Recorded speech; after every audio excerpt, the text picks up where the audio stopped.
তেজপুরের কাছাকাছি হাইওয়েতে সুরির একটা ধাবা ছিল।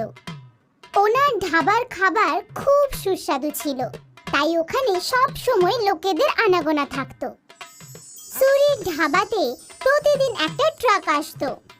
ওই ট্রাকের মালিক চাইনিউ নিজের ট্রাকে গুড় নিয়ে শহরে বিক্রি করতে যেত। ওর জামা কাপড় গুড়ের জন্য খারাপ হয়ে যেত, কিন্তু ও নিজের ঘন দাড়ি গোফের উপর আর নিজের শক্তির উপর খুব অহংকার ছিল। আরে গোফ হলে চুন্নুলালের মতন হবে, না হলে দরকার নেই। হ্যাঁ, কিছুদিনের মধ্যেই এই বাহাদুর ছানিউ ছোট ছোট কথায় রেগে গিয়ে ধাবার অন্যান্য লোকেদের সাথে মারপিট করত। আরে ছুঁচো কোথাকার, তুই এখানে আমার জায়গায় কি করে বসেছিস? হ্যাঁ, আরে এ তুমি কিভাবে কথা বলছো? আমি তো এখানে আগের থেকেই বসে আছি। আমার সঙ্গে তর্ক করবি তুই? হ্যাঁ, তোর শরীরে দম আছে তো? হ্যাঁ, তোকে তো তুড়ি মেরে উড়িয়ে দেব। চল ভাগ এখান থেকে, পালা। ছাইনু ধাবার জিনিসপত্র ভেঙে দিত, কিন্তু যখন সুরি তার লোকসানে টাকা ভরতে বলতো তখন ও উল্টো ওকেই ধমকাতো। আমার থেকে পয়সা চাইছিস তুই?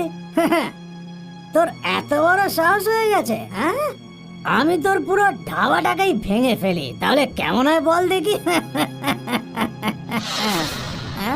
ছাইনু ট্রাকওয়ালার উপর বিরক্ত হয়ে গিয়ে লোকজন সুরির ধাবাতে আসাই বন্ধ করে দিয়েছিল। আরে এই দেখো, চুন্নুলাল এসে গেছে, চলো পালাও এখান থেকে। হ্যাঁ চলো চলো, আমরা অন্য কোনো ধাবা থেকে খাবার খাই, এখানে থাকলে চুন্নুলাল ঝামেলা করবে। চলো চলো চলো।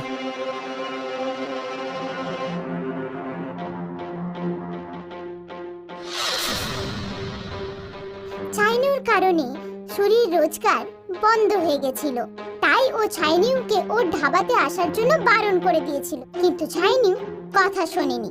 এই চুন্নুলালকে ধাবা থেকে তাড়ানোর একটাই রাস্তা আছে। যদি আমি ওর ট্রাকের টায়ারটা পাঞ্চার করে দিই, তাহলে চুন্নুলাল অসুবিধায় পড়ে যাবে। আর রোজ রোজ যদি ওর টায়ার পাঞ্চার হতে থাকে, তাহলে ওই ধাবাতে আসাই বন্ধ করে দেবে। সুরি ট্রাকের টায়ার পাংচার করতে লাগলো, তখনই ছাইনু ওকে দেখে ফেলেছিল। আমাকে ঝামেলায় ফেলার জন্য টায়ার পাঞ্চার করছিস? হ্যাঁ, বোকা কোথাকার। এরপরে যদি আবার কখনো চেষ্টা করিস, তাহলে তোর পুরো ধাবাটাকেই আমি ভেঙে ফেলে দেব। সুরি বুঝতে পেরে গেছিল যে লড়াই ঝগড়া করে ছাইনিউকে ও তাড়াতে পারবে না, তাই ও একদিন ধাবাতে অনেক গুড় আর মধু এনে রেখে দিল, যার ফলে ওখানে মাছিতে ভরে গেল। যখন ছাইনিউ পৌঁছলো, তখন ওর গুড়ে ভরা জামা কাপড়ের ওপর মাছি বসতে শুরু করলো।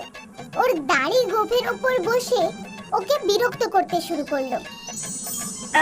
আরে আরে এই মাছি আমার দাড়ি গোপে সব জায়গায় ঢুকে গেল।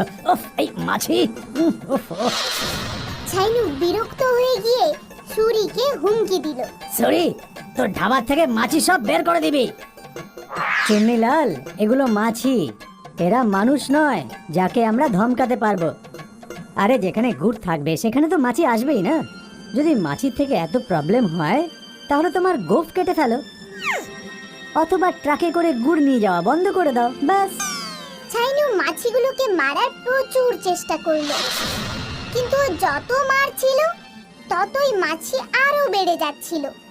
সুরির বুদ্ধিমত্তা কাজ করলো, আর ছাইনু বিরক্ত হয়ে গিয়ে ওই ধাবাতে আসা বন্ধ করে দিল। এখন সুরির ধাবাতে আবার আগের মতো লোকজন আসতে শুরু করলো, আর ওর ধাবা আবার চলতে শুরু করলো।